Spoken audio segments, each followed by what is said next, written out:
And, you know, when we talk about underwriting the enemy, you started out with that ICBM launch. You know, Maria, that's a war signal. That's the second war signal that we've gotten from China in the last 10 days, which means that Xi Jinping is about to do something truly horrendous. We're heading into perhaps the worst moment in history. Unbelievable. Chinese President Xi Jinping is escalating his push for military dominance, urging China's armed forces to ramp up their preparedness for war. Just days after Beijing's latest show of military might. We are following a developing story this morning. For the first time ever, 2 Chinese military planes have been intercepted in international waters near Alaska. That's according to the North American Aerospace Defense Command. The Chinese bombers were accompanied by 2 Russian long-range bombers yesterday. U.S. and Canadian fighter jets were sent up in response, but things ended without incident. Соединенные Штаты опоздали лет на 15. Они не смогут остановить развитие Китая. Это невозможно сделать, так же, как вот невозможно сказать Солнцу, не вставай. Оно все равно поднимется.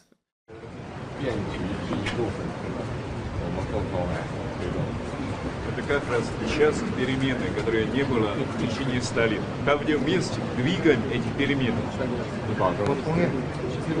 Берегите, пожалуйста, дорогой друг.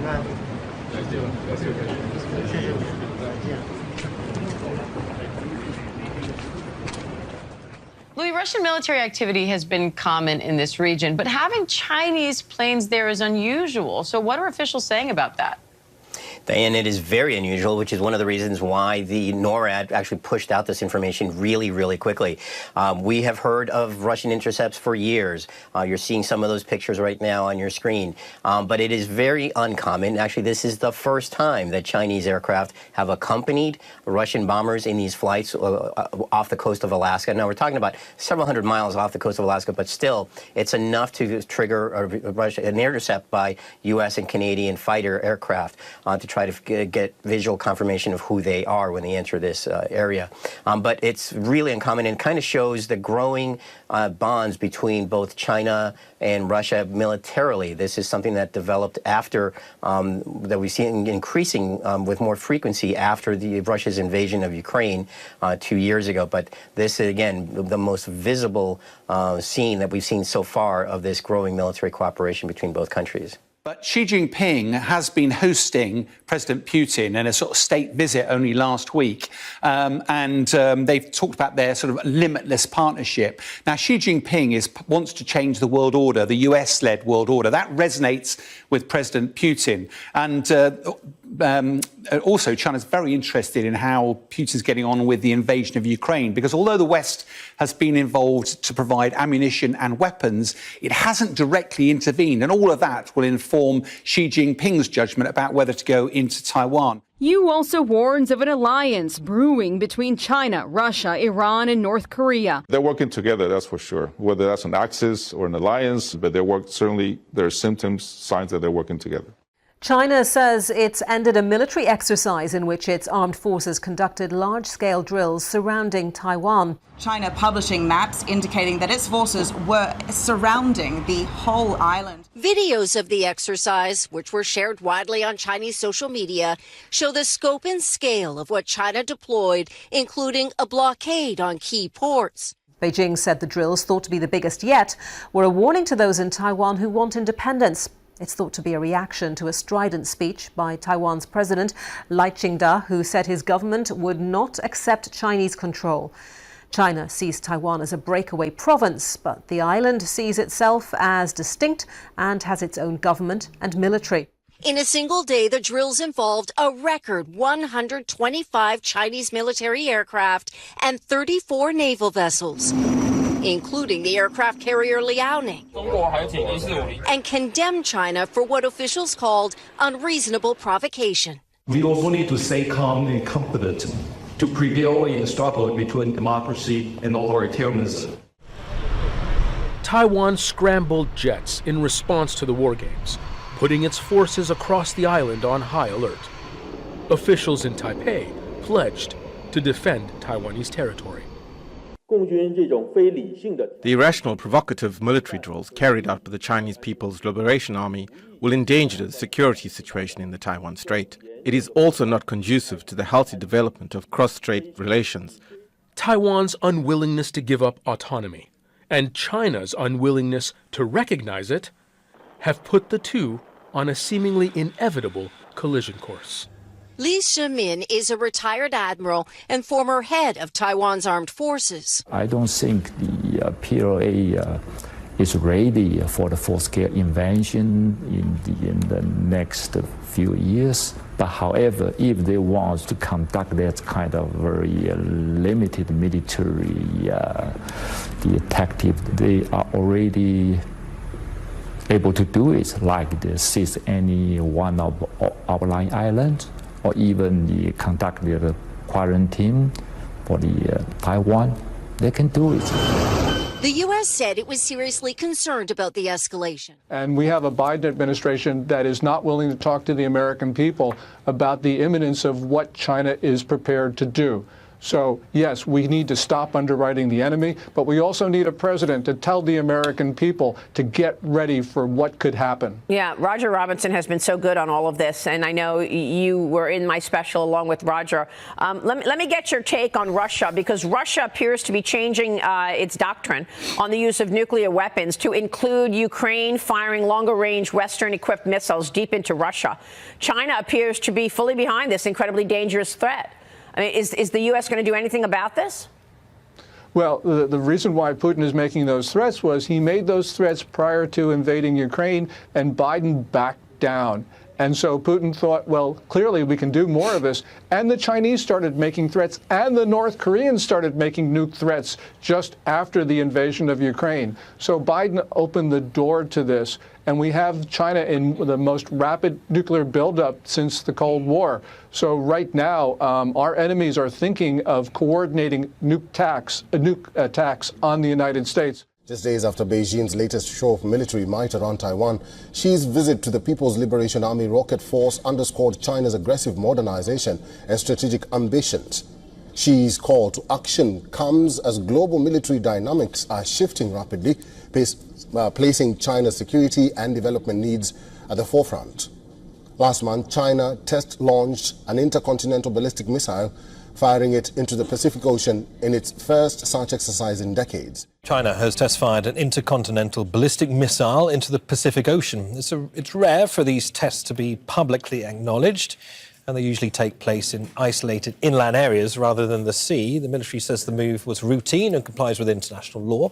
It also said the test wasn't directed at any country or target. Is there any significance that you can see as to the timing of all of this, given that it has, of course, been 44 years, as you say, since the last, at least publicly announced launch? This is an incredibly interesting launch, Alex. Tell us more about the specifics of the missile itself.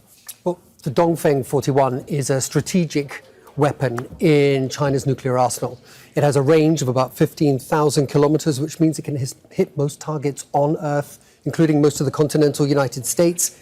Each missile carries up to 10 warheads, and each warhead is about 10 times the explosive power of Nagasaki. So that gives you an idea. It's solid fueled, which means it can be launched very, very quickly with little to no warning.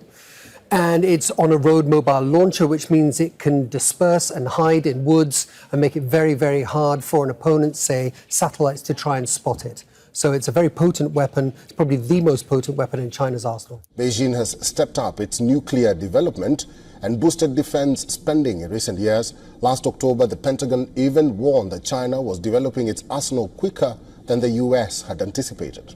Pentagon says China held over 500 operational nuclear warheads as of May 2023 and is likely to have more than 1,000 by 2030.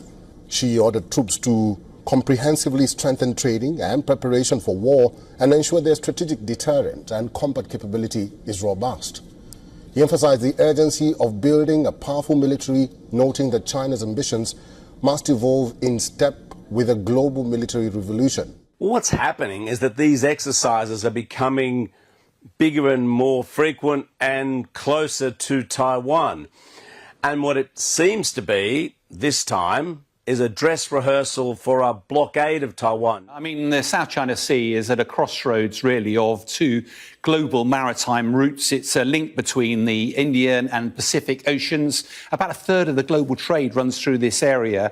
Also, in the South China Sea, there are massive oil and gas reserves. They've quoted that 11 billion barrels of oil are in there, and that, by reference, that's about 30 years of UK production. It's a huge amount. Now, China's been absolutely building artificial islands all over the place, militarizing them in trying to extend their influence there.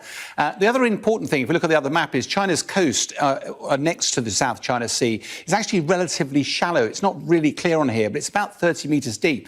China militarily wants to run nuclear submarines. They only work if they are out of sight, out of mind. At the moment, they've got a long transit where they can be seen. If you look at the coastline just off to the east of Taiwan here, it's on the edge of the continental plate and just drops away. So if you were to have a nuclear submarine base there, it could operate a lot more effectively. Now, China's always insisted that Taiwan is part of its orbit. It will reunify at some stage. So the question is now, were these drills just a sort of one of these periodic issues that crops up, or is there something slightly more sinister? And given the fact they only gave 45 minutes warning for them, it does appear China's testing Taiwan's defensive capability. Well, a spokesperson for China's foreign ministry said peace and an independent Taiwan were incompatible. Taiwanese independence and peace in the Taiwan Strait are irreconcilable. If you are concerned about peace and stability in the Taiwan Strait, the first thing you should do is oppose Taiwan independence. Meanwhile, a spokesperson for Taiwan's government responded by saying China should face up to the island's existence. At present, the international community's consensus is to maintain peace and stability in the Taiwan Strait and the Indo-Pacific region. China should face the fact and the existence of the Republic of China, Taiwan, respect the choice of the Taiwanese people for a democratic and free lifestyle, and refrain from military provocations that would jeopardize the peace and stability of the region and threaten Taiwan's democracy and freedom. So, Louis, what do we know so far about what these planes were doing there? Well, it's obvious that they're trying to send a message. They're trying to send a message that both Russia and China's militaries can work together. We've seen exercises off the coast of Alaska over the last year. There was a very large one about a year ago where there was essentially a flotilla of about 10 ships, Russian and Chinese Navy ships, that got close to Alaska, but the United States was tracking them all the way through, very much how the United States and Canada were tracking these aircraft from the moment they took off. Probably from Russia, eastern Russia. China has issued a new warning to the U.S. following a series of high-profile meetings aimed at lowering military tensions. Alex Hogan has the message from Beijing that comes amid military drills in the Pacific. The U.S. military is turning its attention back to the Pacific. National Security Advisor Jake Sullivan visiting Beijing on Thursday, holding rare meetings with his Chinese counterpart and President Xi Jinping. The Chinese officials issuing a new warning, telling the U.S. to stop supplying weapons and tactical support to Taiwan, and also discussed China's recent naval actions in the South China Sea, which some regional allies say is part of a broader Chinese plan to dominate the region. I did raise our concerns about some of the destabilizing actions that have taken place, including the ramming of Coast Guard vessels and unsafe intercepts. But both sides are also stressing these meetings were aimed at easing tensions that have escalated in recent months. And Sullivan reportedly discussed the possibility of a meeting between Xi and President Biden at the G20 summit later this year. In this changing and turbulent world, countries need solidarity and coordination, not division or confrontation. At the same time, the Chinese military kicked off a new series of live fire drills, and the commander of the U.S. Pacific Fleet met with his counterpart in Manila, promising a quick response if China's provocations turn violent. We certainly have prepared a range of options. On Monday, thousands of service members from the U.S. and 9 other countries began joint military exercises for 2 weeks in Indonesia. These drills are aimed at boosting operational skills as well as developing the partnership between these countries as China continues to expand its influence on the region.